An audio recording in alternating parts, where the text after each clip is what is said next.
कमर दर्द ने ऐसा सितम ढा दिया कि झुकने से पहले ही झुका दिया।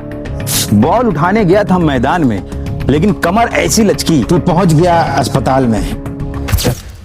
तो आज का हमारा वीडियो है कमर पे। अरे वो कमर नहीं जो तुम सोच रहे हो, मेरा मतलब है कमर दर्द पे। बड़ा हरामी हो।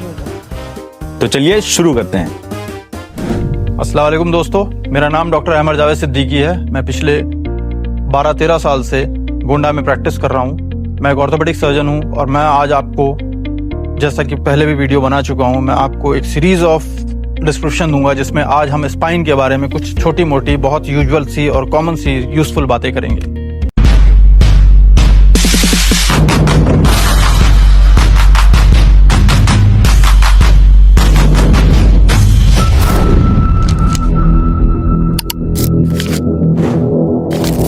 दोस्तों, क्या आपको मालूम है कि जब हम रात में सो के उठते हैं तो हमारी लंबाई जो होती है वो करीब 1 से 2 सेंटीमीटर ज़्यादा होती है। इसकी क्या वजह होती है? सबसे बड़ी परेशानी जो आज के ज़माने में हम लोग फेस कर रहे हैं, जो एक रोज़मर्रा का आदमी फेस कर रहा है, वो क्या है?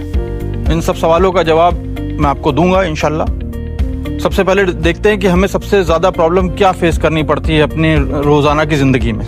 तो रोज़ाना की ज़िंदगी में सबसे कॉमन प्रॉब्लम जो आजकल सबको हो रही है वो है बैक पेन। बैक पेन क्यों होता है? सीधी सी बात है कि हमने अपनी कमर को, बेसिकली अपने स्पाइन को वाईफाई टावर बना लिया है और हम लगातार उसी के ऊपर बैठे रहते हैं, हम हिलते डुलते भी नहीं हैं। तो इस वजह से स्पाइन जो होती है वो जवाब दे देती है। वो हम अपने आप को बॉस समझ रहे हैं और उसको नौकर समझ रहे हैं। तो नौकर कहता है कि भाई ऐसा है कि मुझे छुट्टी चाहिए या मुझे आराम दो। तो ये चीज़ें हैं जिनकी वजह से बैक पेन बहुत कॉमन हो गया है आजकल। तो जो हमारी स्पाइन होती है उसमें एक चीज़ होती है जिसको हम बोलते हैं इंटरवर्टिब्रल डिस्क। क्या आपको पता है कि ये इंटरवर्टिब्रल डिस्क क्या होती है? ये एक स्पॉन्ज की तरह होती है जो कुदरत ने हमें दी हुई है और जिसके पास अपना न्यूट्रिशन लेने का कोई तरीका नहीं है। उसके पास कोई ब्लड सप्लाई नहीं है। वो सिर्फ आसपास के वेसल्स से, जैसे कि एक स्पॉन्ज होता है, स्पॉन्ज में जैसे पानी अपने आप धीरे धीरे सोखता है, उसी तरह से वो इंटरवर्टिब्रल डिस्क भी धीरे धीरे आसपास की चीज़ों से अपना न्यूट्रिशन लेती है। तो हमें सबसे इम्पॉर्टेंट जो हमारे लिए है वो समझना है। एनाटमी समझाने के लिए मैं आपको नहीं कहूँगा, वो फिर बोरिंग हो जाएगा। मोटी मोटी बातें समझा देता हूँ कि हमारे पास टोटल जो होती हैं वो करीब 33 वर्टिब्रा होती है, जिसमें से सिर्फ 24 फंक्शनल है। अब आप सोचिए कि ऊपर वाले ने कैसी कुदरत बनाई है कि जो 33 वर्टिब्रा है इसमें से 24 को फंक्शनल रखा है और इसे एक स्प्रिंग की तरह बना दिया है। अगर ये स्प्रिंग की तरह नहीं होती, फर्ज करिए कि रॉड की तरह होती, तो ना हम चल पाते, ना उठ पाते, ना बैठ पाते। लेकिन उसके बावजूद ऐसा नहीं है। हमारा जो लाइफ स्टाइल है वो बहुत कुछ डिसाइड करता है कि हमें बैक पेन कितना होगा, जो कि एक बहुत कॉमन प्रॉब्लम आज की डेट में हर जनरेशन में हो रही है। बैक पेन से डील कैसे करना है, बैक पेन में क्या करना है, क्या नहीं करना है, इसी सब के बारे में हम बात करेंगे। तो सबसे पहले बात कर लेते हैं सबसे कॉमन प्रॉब्लम जो बैक एक में जो होती है, जिसकी वजह होती है, वो होती है PIVD, prolapse intervertebral disc. Disc जो होती है वो एक गद्दी होती है, एक तरह समझ लीजिए स्पॉन्ज होता है, जैसे बुश लगते हैं गाड़ियों में, उसी तरह से हमारे पास ऊपर वाले ने हमें डिस्क के बीच में, वर्टिब्रा के बीच में डिस्क दी हुई है। तो डिस्क जो होती है उसका न्यूट्रिशन कुछ नहीं होता है, वो सिर्फ चारों तरफ से न्यूट्रिशन, जैसा कि मैंने पहले बताया। तो उसको अगर मान लीजिए कि हमें बैक एक हो रहा है, सबसे कॉमन कॉज यही होता है, डिस्क प्रोट्रूड कर जाती है और नसों को दबाने लगती है। तो हमें सबसे पहले क्या समझना है कि हमें उस जगह को आराम देना है। ये अगर हम सिर्फ आराम दे दें तो 90% केसेस जो होते हैं वो रिजॉल्व हो जाते हैं सिर्फ आराम देने से।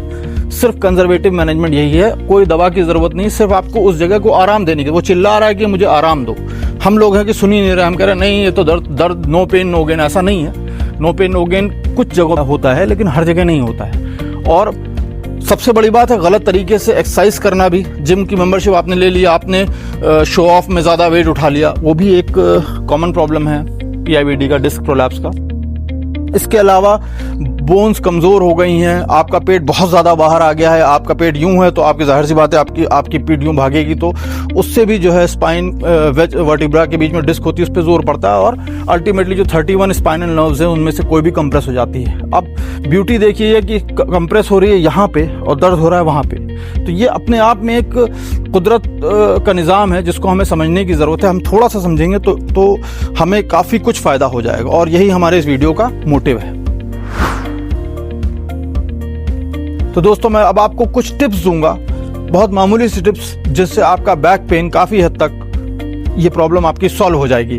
अगर आप बहुत ज़्यादा मोबाइल देखते हैं या मोबाइल पे पबजी खेलते हैं तो आपको अपनी गर्दन, जिसको हम आजकल टेक नेक सिंड्रोम के नाम से भी जानने लगे हैं, उसको सीधा रखना है और अपनी स्पाइन को स्ट्रेट रखना है। मोबाइल आप गेम खेल सकते हैं तो आपको यूं खेलना है, ना कि नीचे हाथ झुका के, उससे काफ़ी सारी प्रॉब्लम्स हो सकती हैं। इसके अलावा एक दो छोटी मोटी एक्सरसाइजेज भी जो आप खड़े खड़े भी कर सकते हैं। एक तो आपको हर 40 मिनट पे कोशिश करना चाहिए, 20 से 30 मिनट बाद या 40 मिनट बाद मैक्सिमम आपको थोड़ा सा एक ब्रिस्क वॉक ले लेनी चाहिए।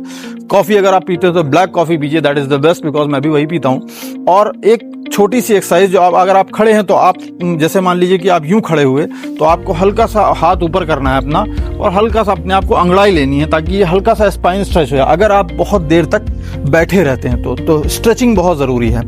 और मान लीजिए फ़र्ज़ करिए मेरे हाथ में ये चीज़ है, अब अगर ये यूं गिर गई तो मैं इसको दो तरह से उठा सकता हूँ। एक तो आगे झुक के भी उठा सकता हूँ, लेकिन ये सही तरीका नहीं है। इससे आमतौर पे हमेशा बैक में प्रॉब्लम होती है। तो हमें इसको यूं उठाना है ताकि हमारी गर्दन जो है वो स्पाइन ना झुके बल्कि घुटना झुके। घुटना जैसा कि पहले हमने बताया था आपको, घुटना मुड़ने के लिए घुटने को मोड़िए, स्पाइन को ज़्यादा मत मोड़िए। और इसके अलावा एक सवाल आप लोगों से मैं पूछना चाहता हूँ कि क्या आप बता सकते हैं कि ऐसा कौन सा जानवर है जिसकी गर्दन तो बहुत लंबी है लेकिन उसकी जो सर्वाइकल कॉलम जो है उसमें उतनी ही वर्टिब्रा है जितनी कि हमारे अंदर है, यानी कि 7 सर्वाइकल वर्टिब्रा उसके अंदर भी हैं।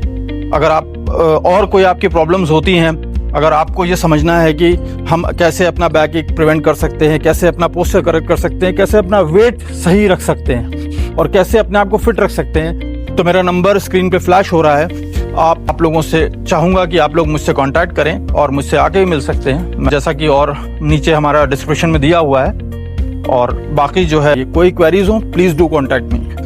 दोस्तों, अगर आपको हमारा वीडियो पसंद आया तो प्लीज़ इसको लाइक करिए, उन लोगों के पास भेजिए, शेयर करिए जिनको इसकी सबसे ज़्यादा ज़रूरत है। और अगर आपको कुछ भी ऐसा लगता है तो आप प्लीज़ कमेंट करिए और प्लीज़ मेरी रिक्वेस्ट है ये कि प्लीज़ चैनल को सब्सक्राइब करिए।